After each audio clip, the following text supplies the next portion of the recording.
Hagad na hagad. Good morning. Maghahatid na kay Tasha kasi mas napaaga yung pasok nila. Naging 6:15, so 6:06 pa lang pa. Alis na tayo ng bahay. Napaaga ng 15 minutes, kaya ngarag tayong kumilos. Let's go!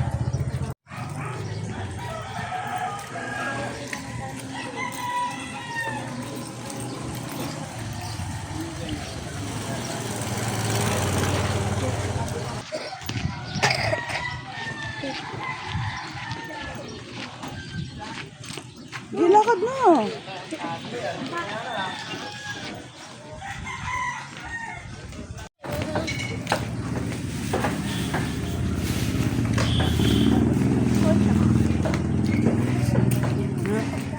Rasit mo?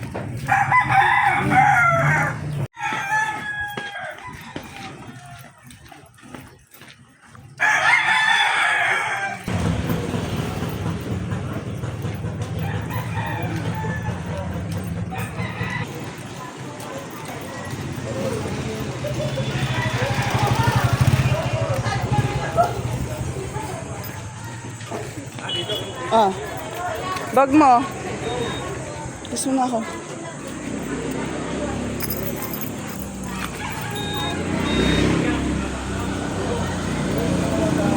Ay, sumabit. Ano naman? Okay. Bye, aral mabuti.